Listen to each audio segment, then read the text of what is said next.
Chapter 15.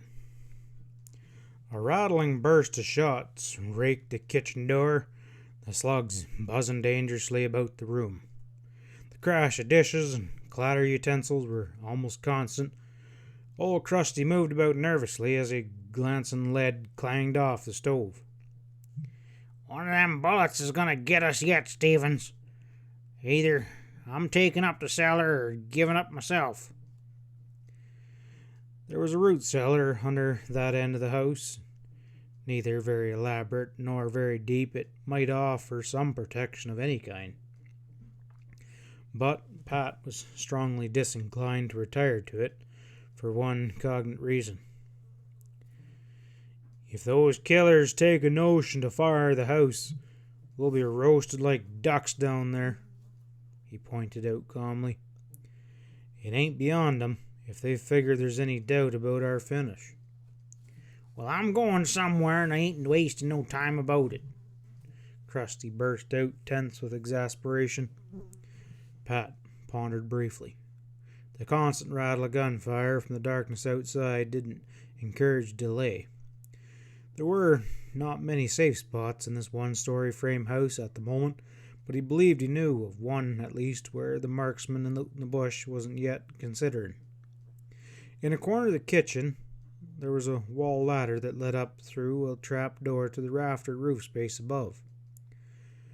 Although gunmen could rake the roof easily enough with slugs from almost any point in the yard, they must all range upwards from the eave, so that a man stretched out on the rafters up there would be comparatively safe. At least, he would have a chance to survive. Pat explained this to Hodge in a guarded undertone. "We'll try it anyhow," he said. "Then if they do any monkey business about with fire, we can crawl out the little window up there and get out on the shed roof and try and slide down." Krusty was game to try about anything that would remove him from this constant threat of life and limb, and after a lull in the attack, he crawled out from behind the stove and scuttled to the ladder and then hauled himself upward. "Quiet now," Pat warned, grinning to himself in the darkness as the others in dignified ability. Even so much as a tumbled board might give this game away. A moment later, assured that Hodge had disappeared through the trap, he followed and swarmed quietly upward with an equal haste and pulled himself out onto the rafters where he lay stretched out at full length. "We won't be doing any shooting back from up here," he muttered to his companion, although both were prudently retaining their firearms. "Not unless one busts in downstairs to finish us off," Pat assented. On the other hand, it suited him that, except for retaliatory shot at the first, no returning fire had been done from the house, useless as it was in this enveloping gloom. By no means sure whether lethal purpose had been accomplished, the outlaws would inevitably be left uncertain by this ambiguous silence, consequently much slower to rush the place regardless of their numbers. That they did not yet believe their task done was a testament to the ominous regularity with which slugs continued to rip into the walls below. Scarcely a spot anywhere in the ground floor of the house remained unprobed. The renegades were leaving nothing to chance. Listening critically to the muted gunfire from outside, Pat judged that the gunmen had completely surrounded the place, in precisely the same manner as Ezra had declared that it happened over on the Bar ES. "Well, it doesn't seem there's anything haphazard about this business," he reflected grimly. It told him more plainly than words that a shrewd intelligence guided the actions of these men. More certainly than ever he guessed at the identity of that malevolent spirit. Who could it be but the man who tried determinedly to smash young Ray Morgan? Who but Mace Galloway? "They're working closer, Stevens," Krusty muttered in uneasy concern. "We can't hope to stick this out all night." Pat had long since come to a similar conclusion, but what Hodge had overlooked was the obvious fact that the noise of any such siege as this certainly was, it was to carry a long way. Someone must hear it. For another long 20 minutes, during which they deemed their dilemma progressively more critical, there was no apparent sign that anyone had heard the shooting or meant to do anything about it. And then Pat froze, listening alertly. He turned his face blindly towards Krusty's position. "Do you hear anything different out there?" It was a breathless query. "What?" growled the old man grumpily. "Listen close." It seemed to Pat that he could detect a sudden scattering, increasing in the firing outside. A moment later he was sure when an alarmed yell drifted to their ears. Moreover, the slugs had ceased abruptly their endless thudding into the house walls. Next came the faint clatter of ponies, and they swept towards the house, while more than one rattling fusillade broke out into the brush, ominous and sharp. Yells echoed behind the sheds, and at one least sounded mortal. Gradually, the shooting drew away and faded out over the range. A dead silence enveloped the ranch house, this moment of letdown somehow more sinister than the drumming of gunfire had been. Old Krusty eased his position on the rafters, striving to force his cracked tones into a naturalness. "Something's happening," he growled with gusty relief. "Reckon them hombres are busier now than they was before." Pat was already feeling his way towards the trap door and then letting himself down into the darkness below. "I looked for something of the kind to happen," he admitted. "We'll let the boys know that we're still in circulation, though." Striking a match in the kitchen, he looked in vain for a lamp that still remained in working condition till he bethought himself of a battered lantern that rested on the stairs leading down to the root cellar. It had escaped destruction, and he was lighting it when a man raced up the porch steps to bang on the sagging door. "Pat!" His was Ezra's voice, strained now with genuine concern. "Are you there?" Pat laughed as he undid the catch and kicked the door back its panels into splittering shreds. "We're here, and we're still in all one piece there, Ez," he answered. "Krusty, I think he's got a scratch or two, but that's all." Stepping in, the one-eyed man glanced about with a dropped jaw at the evident destruction here, and then looked at Stevens. "You mean the two of you lived through this?" he exclaimed hoarsely.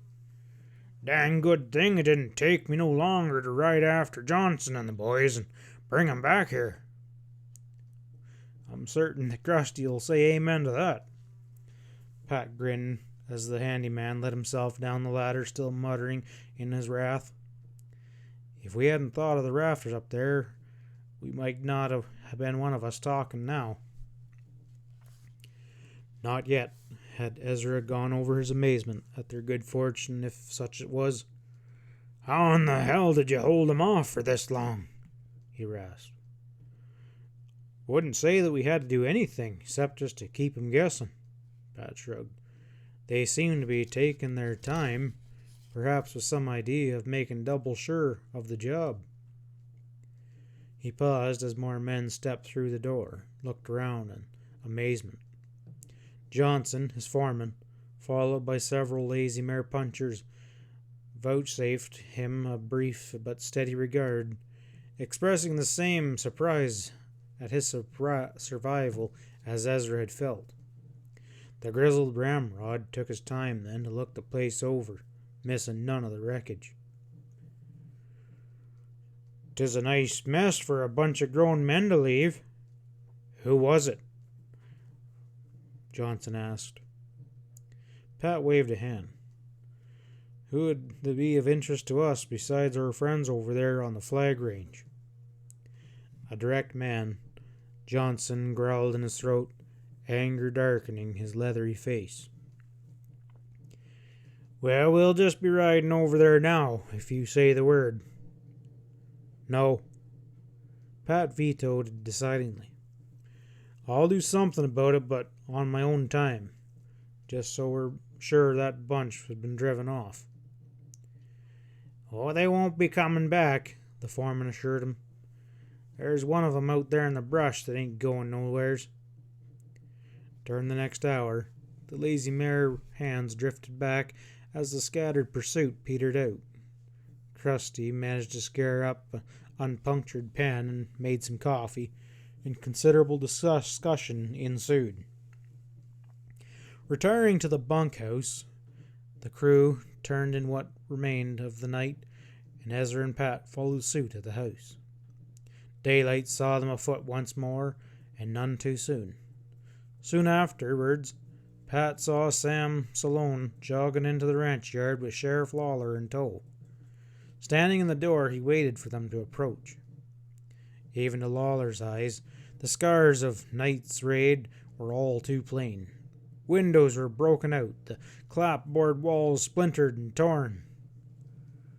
"Well," the lawman exclaimed, "Salone was telling me a wild story, Stevens, but I never expected this."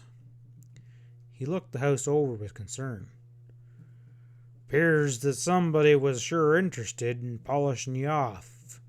Who was it?" he queried bluntly. "That would be Mace Galloway, Jess," Pat told him flatly. "Galloway?" It came out in a snort, and the sheriff's steady regard grew quizzical. "Recognized him in the dark, too, I reckon," he remarked sarcastically. "Damn it, Lawler!" Pat pretended hot impatience. "You come with me." He led the way out into the brush, where daylight revealed a man sprawled out with a ragged wound in his throat. "That's one of the boys that got nailed last night. We left him just there for you. Take a good look." Lawler did so. It happened to be the puncher who had been in charge of the rustled steers that had been recovered over there in Blue Stem Valley. Jess could not have known that, of course, but he could identify the man quick enough as a flag hand. He was listening silently while Pat described the recent raids on his ranch, accumulating in the affair across the mountains. "You've been pointing a finger at Ray Morgan all this while, for every bit of deviltry that's turned up," Pat concluded sternly. "That's exactly what the real crooks want you to be thinking. You better wise up, Lawler, before Galloway makes a monkey out of you." Jess's expression was mocking. "Well, wouldn't that be terrible now?" he muttered, obviously unready to believe a word Pat said. The latter would not leave him alone, however. "Well, there's damage to my property here, and mighty heavy at that," he challenged levelly. "Are you aiming to do anything about it?" "Well, I'll tote that dead man away," said Jess stoically. "And I promise you the same as I did with Salone. I'll look into the matter. If it comes down to riding over and throwing it into Mace Galloway's teeth, Stevens, the answer is no," he ended bluntly. "Dang it, Sheriff!" Sam burst out. "You ain't forgetting, are you, that it was two flag hands who was mixed up in that deal at the post office in Dutch Springs?" "Well, I ain't satisfied my own mind about that just yet," Lawler allowed. "But their working for Mace don't necessarily mean nothing, nor for this feller neither." Pat threw his hands up in disgust. "Oh, don't try and tell him his business there, Salone," he said contemptuously. "He don't know what it is himself, but he won't listen to a word about his friend Galloway. That there wouldn't be right." Right or wrong, Lawler didn't propose to listen any longer to such sarcasm as this. Leaving them abruptly, he had his solitary look about the ranch, and after borrowing an extra horse and packing the corpse aboard, presently disappeared in the direction of town. "Big help he is," Sam remarked, gazing after him. "Well, I've got an ace of my own left," Pat rejoined briefly. "Lawler can't complain now if I elect to play it my own way." "Huh?" Sam was gruffly curious. "What are you thinking of doing?" Well, I'm going to ride over to Flag this morning and tackle Galloway, Pat told him unemotionally. If Lawler won't touch it, well, maybe I'll slow him up. Well, something to that, Sam nodded. Without further comment, he went for his pony and waited until Pat was ready. They set off across the range, Ezra having already jealously returned to his watch over the Bar Es roans. Late afternoon saw the pair drawing near the Flag Ranch. At Pat's suggestion, Sam hung back while he rode on to the ranch house alone. Galloway's headquarters was a pretentious log structure built on a bench amid shaded pines. Pat rode around the corner of the house, and ignoring a staring flag puncher in the yard, shoved his bronc close to the door and then pounded on it without dismounting.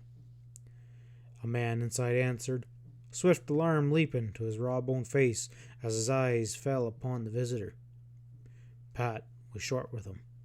"Get Galloway out here." The man fell back.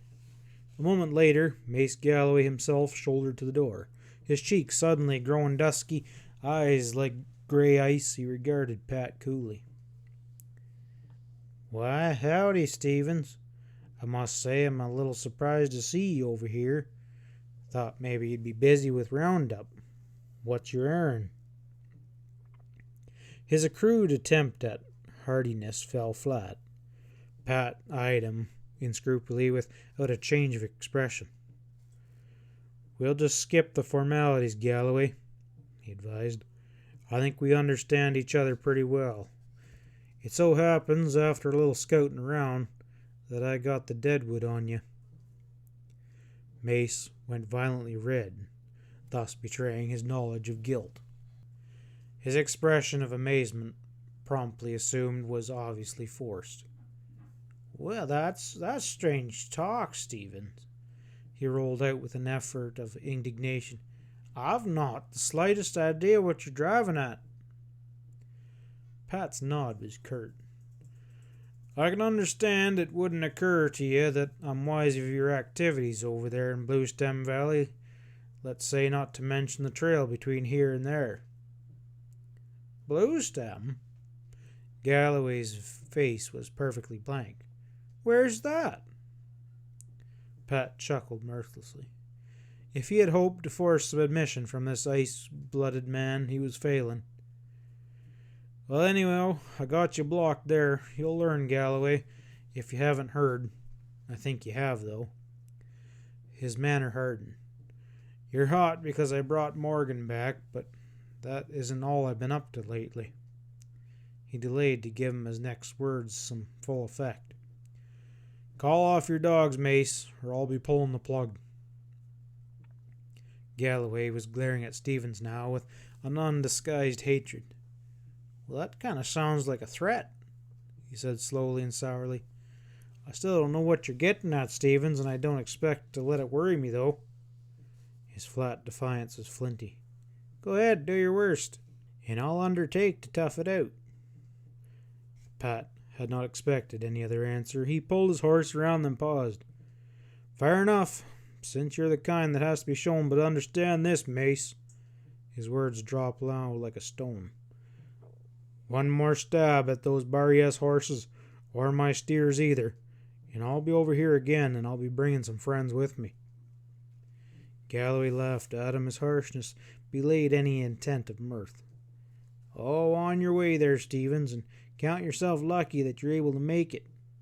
It was his last word. Rejoining Sam without haste, Pat shook his head at the other's eager question. "I didn't have much luck there, Sam, except that Galloway's fully warned of what to expect," he said. "I didn't leave any doubt in his mind about that." "So what now?" the squat man asked. "Well, I keep thinking of young Morgan," Pat confessed. "With him in jail and Candace dropping out of sight, it's enough to worry anybody what's happened over in his place. Candace may have gone to work over there again. How about we take a ride over and look over the Star Cross?" It wasn't too far to Morgan's little ranch from the Flag Range, and they were soon looking down into the hollow in which Ray's modest home was situated. No one at all appeared to be about. "You reckon Galloway might take another crack at Morgan while he's put out of the way?" Sam inquired as they rode down. Pat shrugged. "I imagine he'll lash out in any direction he may happen to think about, particularly if he gets leery. In Morgan's boot, I'd be mighty wary of that wolf." He broke off and hauled in with a jerk as they started to enter the star-crossed yard. His staring gaze fastened upon the tumbling bundle of clothing laying in the dust not 10 feet from Morgan's door. All too manifestly, it was a lifeless body. "What was I just saying?" His voice grated harshly. "Somebody's been knocked out." "Yeah, and it's a girl." Sam's voice rose in a wrathy yelp as he shoved his horse forward for a closer look. Oh no, Stevens. It's Candace, and she's been murdered. She was shot right betwixt the eyes." End of chapter 15.